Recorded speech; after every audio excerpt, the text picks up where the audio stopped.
పెట్టుకుపోయాయని ప్రాణభయంతో అమెరికా సైనికులు పారిపోయారని ఇరాన్ అధికారికంగా ప్రకటించింది. తాము ఇప్పుడు అమెరికా సైనికుల కోసం గాలిస్తున్నామని, ఆ ప్రాంతంలో యుఎస్ ఉనికిని పూర్తిగా తుడిచిపెట్టేశామని ఇరాన్ చేసిన ఈ ప్రకటనలు ఇప్పుడు ప్రపంచవ్యాప్తంగా కలకలం రేపుతున్నాయి.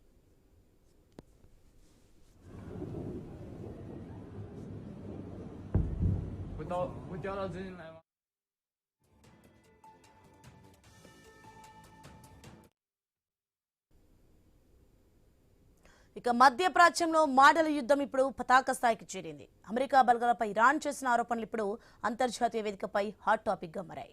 అమెరికా సైనికులు తమ స్థావరాలను వదిలి పారిపోయారు, ఇక బేస్లన్నీ ఇప్పుడు తమ ఆధీనంలో ఉన్నాయని, లేదంటే ధ్వంసమయ్యాయంటూ ఇరాన్ పెద్ద ఎత్తున ప్రచారం చేస్తోంది.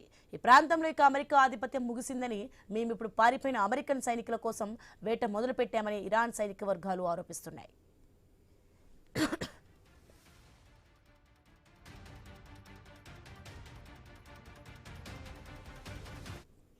ఇక క్షేత్రస్థాయిలో వాస్తవాలు దీనికి పూర్తి భిన్నంగా కనిపిస్తున్నాయి. ఇరాన్ చేస్తున్న ఈ ప్రకటనలు కేవలం సైకాలజికల్ వార్ మాత్రమేనని రక్షణ నిపుణులు కొట్టిపారేస్తున్నారు.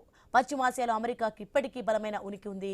యుద్ధం ప్రారంభం కావడానికి ముందే ఈ ప్రాంతంలోని 27 స్థావరాల్లో సుమారు 50,000 మంది అమెరికా సైనికులు ఉండగా, తాజా పరిస్థితుల నేపథ్యంలో మరో 7,000 మంది అదనపు బలగాలను అమెరికా ఇక్కడికి తరలిస్తోంది. అంటే అమెరికా వెనక్కి తగ్గడం లేదు సరే కదా, తన సైనిక శక్తిని మరింత పెంచుకుంటోంది.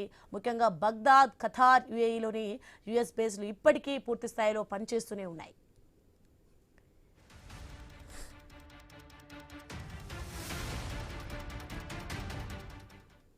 ఇక ఈ యుద్ధంలో అమెరికా ఆస్తులకు భారీ నష్టం వాటిల్లిందన్నది కూడా కాదనలేని వాస్తవం.